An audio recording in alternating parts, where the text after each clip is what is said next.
Terima kasih Anda masih bersama kami. Bagi Anda yang baru saja bergabung, kami hadirkan kembali 3 berita utama hari ini. Di Jepara, sebuah mobil terjun ke jurang sedalam 50 meter. 3 orang terluka. Musim haji segera tiba, puluhan pekerja di Jepara sibuk produksi gelang identitas jemaah haji. Pasca Lebaran, harga beberapa jenis bahan pangan di Boyolali belum juga turun.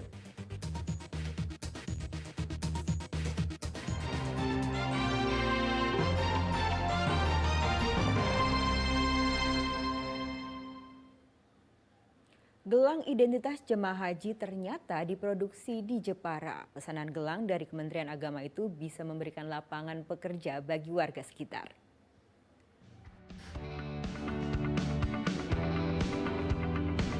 Musim haji tahun ini akan segera tiba. Puluhan pekerja warga Desa Bakalan, Kecamatan Kalinyamatan, Jepara ini berpacu dengan waktu untuk menyelesaikan pesanan gelang identitas jemaah haji. Mereka diajak bekerja oleh Subandi yang menerima pesanan gelang identitas jemaah haji dari Kementerian Agama. Sudah sejak tahun 2009, Subandi rutin menerima pesanan pembuatan gelang identitas jemaah haji. Usahanya adalah pengadaan gelang identitas jemaah haji se-Indonesia. Itu saya bekerja dipercaya sampai dari 2009 sampai sekarang. Ini banyak membantu warga mendapat pekerjaan dan penghasilan di setiap musim haji. Tahun ini, ia menerima pesanan 24.700 gelang jemaah haji, ditambah 4.500 gelang petugas haji. Banyaknya warga yang dilibatkan bekerja membuat proses produksi berjalan cepat. Jika cuaca bagus, dalam sehari, para pekerja bisa menyelesaikan 8.000 unit gelang. Jika hujan, para pekerja tidak bisa berproduksi karena membutuhkan panas matahari untuk penjemuran. Ini per hari bisa buat berapa banyaknya, Pak? Ya kalau memang lancar bisa 8.000. Ya kalau musimnya hujan ya tetap kita tidak bisa produksi apa-apa. Karena harus ada panas yang harus kita keringkan ketika kita mau produksi, lewatnya sablon dulu. Produksi musiman haji ini mulai bulan-bulan apa Pak biasanya Pak? Biasanya 3 bulan sebelum keberangkatan haji. Setiap tahun model gelang haji berubah sesuai pesanan Kementerian Agama. Namun prosesnya tetap sama, yakni pemilihan bahan baku besi anti karat atau besi stainless steel sesuai pesanan pemotongan, sablon, pewarnaan, finishing, dan pengemasan. Arif Nur melaporkan dari Jepara.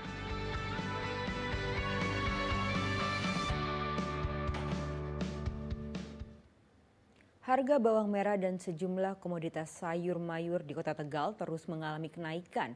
Bawang merah kualitas baik bahkan harganya mencapai Rp70.000 per kilogram.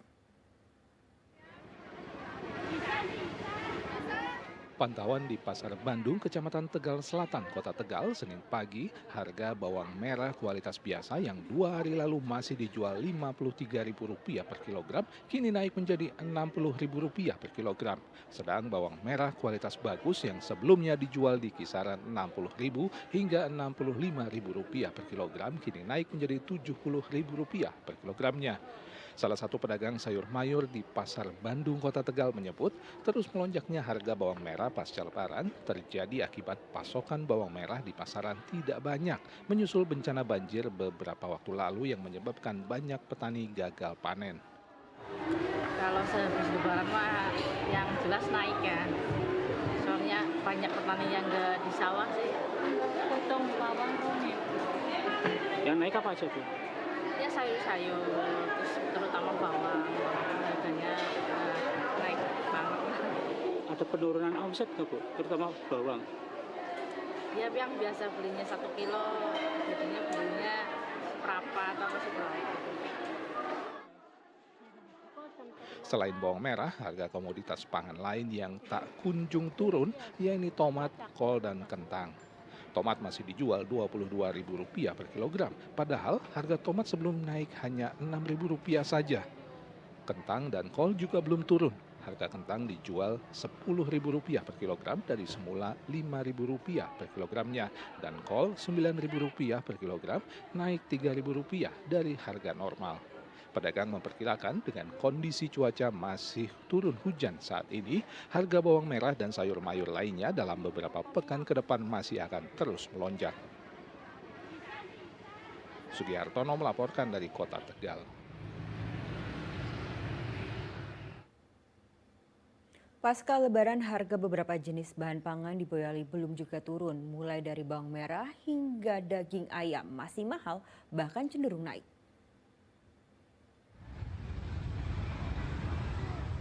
Pasca Lebaran, harga sejumlah komoditas pangan di Pasar Rakyat Kebon Agung Boyolali hari Senin terpantau masih tinggi.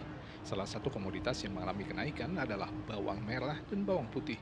Pada saat normal, harga bawang merah berkisar Rp40.000 per kilogramnya, namun saat ini dijual Rp60.000. Sedang bawang putih naik menjadi Rp48.000 dari harga sebelumnya Rp40.000 per kilogram. Tidak seperti bawang, harga cabai justru mulai turun. Cabai rawit merah yang semula bertahan lama di harga Rp60 hingga Rp70.000 per kilogram, kini turun menjadi Rp40.000 per kilogramnya. Tidak hanya bumbu dapur yang masih mahal, harga gula pasir curah dan kemasan juga mengalami kenaikan hingga Rp2.000 per kilogram. Gula pasir curah dijual Rp18.000 per kilogram, sedangkan gula pasir kemasan menjadi Rp19.000 per kilogramnya. Pedagang menyebut sepekan menjelang Lebaran, harga sejumlah komoditas mulai mengalami kenaikan dan stabil tinggi hingga setelah Lebaran. Faktor distribusi disebut menjadi salah satu penyebab tingginya harga jual komoditas di pasaran. Bawang merah setelah Lebaran ini sampai Rp60.000 per kilo. Terus bawang putih Rp48. Terus kalau cabai agak turun jadi Rp40.000 per kilo. Kalau bawang ini sendiri sekarang harganya masih tinggi atau udah turun? Kalau dibanding dulu juga masih tergolong tinggi ya Mas ya untuk ini. Gula Rp18.000 per kilo yang curah, itu juga setelah Lebaran malahan. Biasanya kan sebelum Lebaran itu Rp17.000. Harga telur ayam ras juga masih terpantau tinggi. Saat ini harga telur ayam dijual pedagang berkisar Rp28 hingga Rp29.000 per kilogramnya. Menurut pedagang, harga telur sempat turun selama 3 hari setelah Lebaran di Rp27.000. Namun, kembali naik menjadi Rp29.000 per kilogramnya hingga saat ini. Ini aku jualnya 29. Ini udah ya sebelum mau Lebaran sampai sekarang. Sampai sekarang? Ya. Yang menyebabkan masih tingginya apa? Kalau itu harga pakan, Pak. Lebaran atau tepat puasa? Kalau aku jualan tertinggi ya ini 29 ini. 29 Ya. Ini masih bertahan terus gitu? Ya bertahan. Kemarin tuh sempat turun 3 hari atau berapa naik lagi. Sempat. Lain lagi dengan komoditas daging ayam. Meski sudah mengalami penurunan harga dibanding menjelang dan sesudah Lebaran yang sempat menyentuh Rp45.000 per kilogram, harga jual daging ayam saat ini masih terbilang mahal. Pedagang juga mengeluh laba mereka menurun akibat mahalnya harga daging ayam. Kalau harga hari ini 38 ya masih tinggi, Mas. Belum ada perubahan harga ini, belum mau turun ini nggak tahu saya ya. Belum turun juga ya Bu ya? Iya betul masih. Sebenarnya juga susah sih Mas, kalau mahal ini mau mencari laba juga sulit sih ya. Sejumlah harga komoditas pangan diprediksi masih akan stabil tinggi dan belum ada tanda-tanda untuk kembali ke harga normal. Yulianto melaporkan dari Boyolali. Menanggapi sidang putusan Mahkamah Konstitusi soal sengketa hasil pemilihan presiden tahun 2024 hari Senin, Gibran Rakabuming Raka yang menjadi pihak tergugat menyatakan akan menghormati apapun keputusan Mahkamah Konstitusi. Ia mengaku telah berkoordinasi dengan calon presiden terpilih pemilu 2024 Prabowo Subianto dan memilih tetap menjalankan aktivitasnya sebagai wali kota Solo ketika Mahkamah Konstitusi membacakan putusan sengketa Pilpres 2024. Komunikasi sama Pak Prabowo gimana?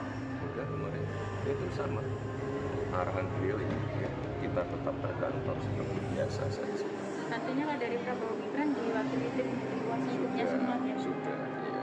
Optimis nggak Pak Mas dengan hasil dan sidang hari ini? Ya kita lihat nanti aja. Sekali lagi apapun hasilnya, putusannya kita hormati. Ya. Setelah putusan ini nanti putusannya seperti apa Mas dari Prabowo gitu? Gimana? Rencana setelah putusan ini nanti gimana? Ya nanti lihat aja ya. Sudah ada langkah-langkah? Sudah. Ya kita tunggu aja, tunggu dulu hasil putusannya seperti apa. Nanti lihat. Ya.